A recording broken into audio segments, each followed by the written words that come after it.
We've heard from Sherry Albright this morning about the great demand for a different look about education and what we do here. We've heard from Thomas Friedman about the world becoming increasingly flat. We've heard from Richard Florida about the need for the rise of the creative class. And with all of these messages together, it is very fair to say and critical for us to understand that the role of quality education and the role and the importance of college will be greater when we leave this room than when we walked in. And if we're going to recognize that, it's important for us to give a look and see how we're doing. And so I'm going to share with you a slide that unfortunately I don't think is going to be new information, but I hope that you're shocked still. We have here in America, there is an annual test that's given with the top 35 countries in the world to look at how we're performing academically. And we find that we are, the United States collectively performs in reading, they come in 14th. And in math, we come in 25th. These are not great scores. But if we dig in and pull them apart a little bit more, there's something really critical in what these numbers tell us. If we break up the Americans who are testing and we take a look at the top quartile of our kids in this test and we said, you're a country. How did you perform as a country? What we find is that they are ranked number one, taken as a unit. And our second quartile down, they rank third in the world in how they're doing. But if you keep dropping down to third, and if we look at the fourth quartile, our fourth quartile of students are performing 34th out of 35th, out of 35 countries internationally. We know that the vast majority of those kids are low income, very likely minority, living in our urban centers. And in fact, if you take a look at the top 50 largest cities in America, they are currently posting an average dropout rate of more than 47%. We're going to go back to what Richard Florida, Sherry Albright, and Thomas Friedman have been talking about. This is a great, great challenge for us. Back 25 years ago, when the study A Nation at Risk came out, and said, we're in a really bad place, America. Somebody commented on it and said, you know what, if a foreign country had imposed our current educational system on us, we would consider it an act of war. But we're still okay with it. I wouldn't put my kids in that school. You wouldn't put your kids in that school, but we collectively are putting our kids in that school. And so it is important for us to take a look around and say, well, are there any bright spots? Is there anything happening that on a small scale, maybe on a medium-sized scale, maybe on a growing scale that's working? Well, about 15 years ago, some test kitchens were created in America's public schools under the name charter schools. And they started trying to do things differently, with the hope that when we figure out kind of what works, that it gets broadly shared and adopted and everybody kind of learns collectively from that.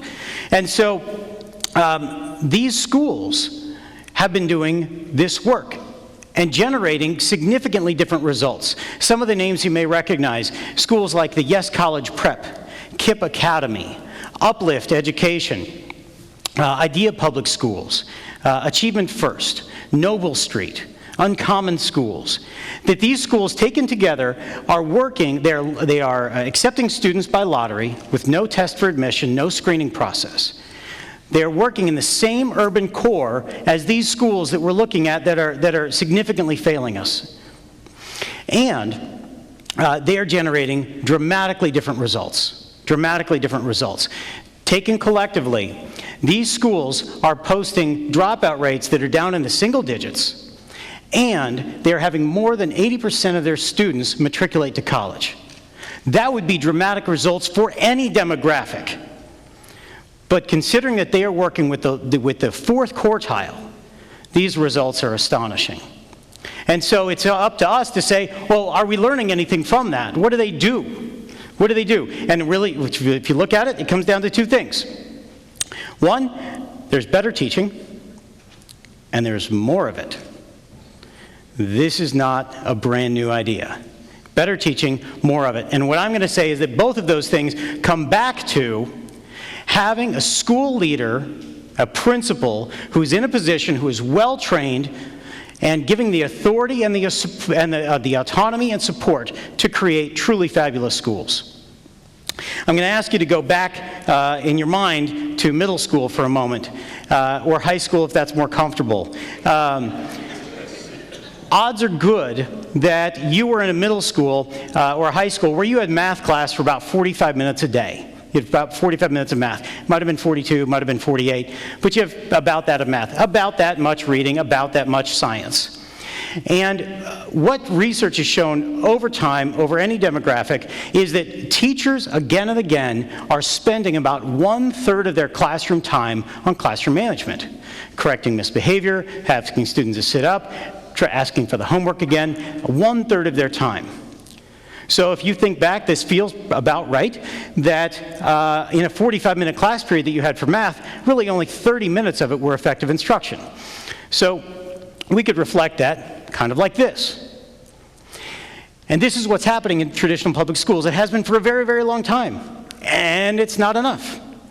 And so you look at what's happening in these high-performing charter schools, and they've rethought the day.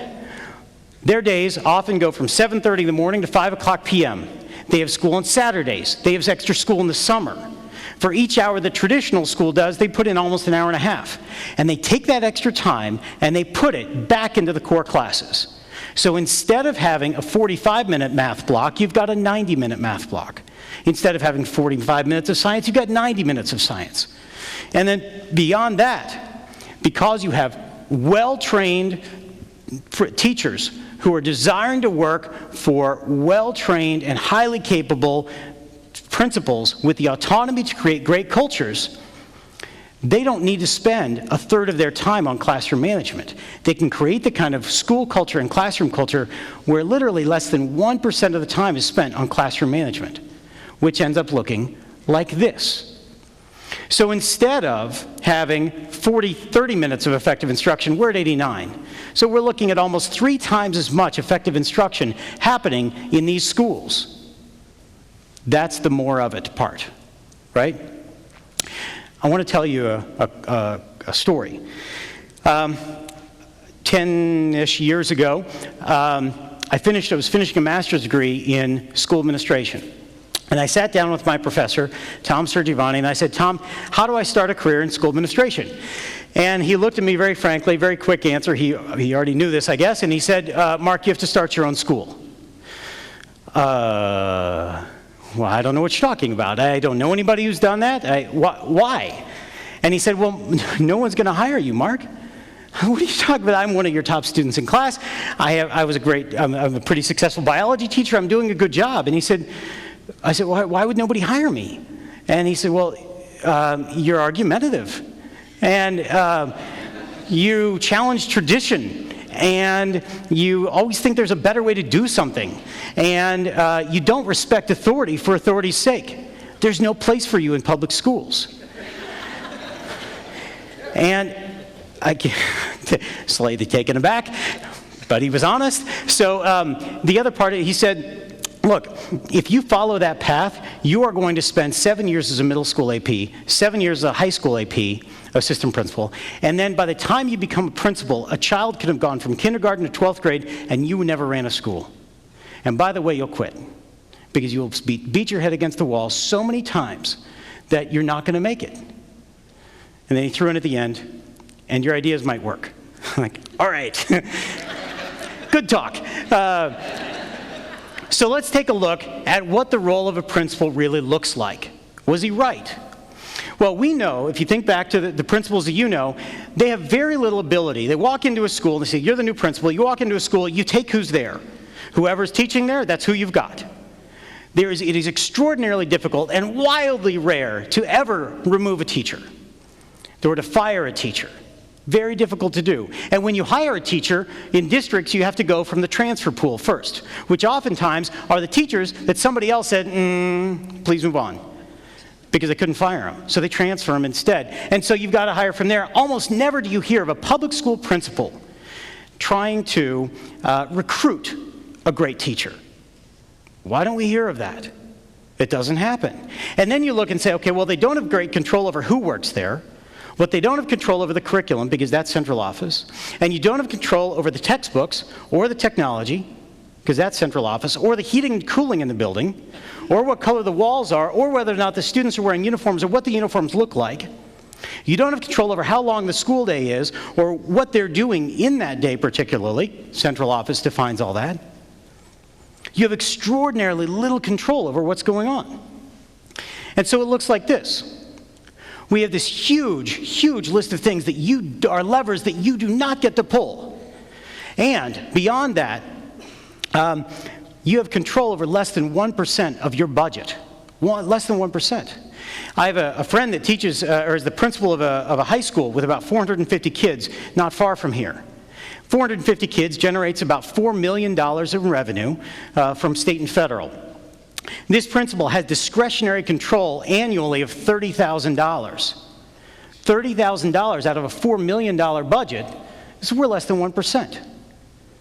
So, a couple of years ago, on this stage, Daniel Pink stood up here and he talked about motivation. What drives us? And he talked about autonomy. Autonomy over time, talent, who's working on your team, task, technique. I'm going to add environment. Let's see how we're doing. Anybody want this job? Tom Sergiovanni knew enough to know that I didn't want that job, and I am grateful to him for that. This job would never make it in a business environment. Nobody would seek this out.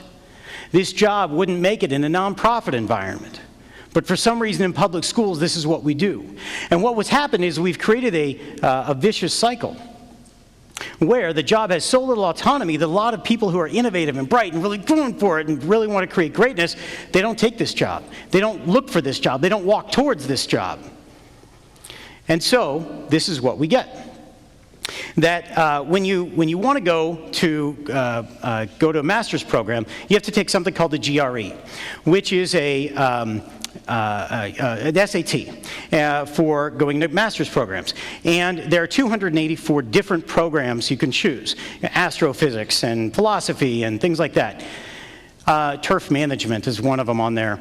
And of the 284, educational supervision, when you take in the average score over time, ranks last. Last. It is 4 points below physical education and 21 points below home ec. And what I would say is, we collectively, and particularly districts, have created this because everything up there that we said they don't get to control, that is local decisions being made to take away that autonomy. And so we set up a vicious cycle where some of the best and brightest who want to be innovative aren't seeking out this job. And so the people who do, the district looks at them and says, I don't trust you. I'm going to take away more autonomy. And the cycle perpetuates. Is there another way? And so we are, as we look at this work, we have to find something different. It's not as if great and talented people aren't drawn toward this work. I'll share with you that in 2010, 12% of the Ivy League graduates, taken collectively, 12% of them applied to Teach for America, where they were committing to spend at least 2 years of their lives pouring themselves into education reform, working for, maybe, just like all the other teachers who are coming into this work, working for a principal like we just described. If you're working for an average principal, they're running a GRE score like this. They have a lack of autonomy like that, where they can control almost nothing that happens in the school. And they're not particularly well trained because districts haven't set up pipelines to develop leaders. So is there something else? And so the impact of this is, do teachers stick around And we know that in any industry, one of the primary determinants of how satisfied you are in your work is your direct supervisor. We just looked at the direct supervisors. Are we surprised that teachers have in 5 years, 50% dropout rate? The teachers do? This is not surprising. And so, is there another way to do this? These charter schools, set up as test kitchens, have said, we think there's something better.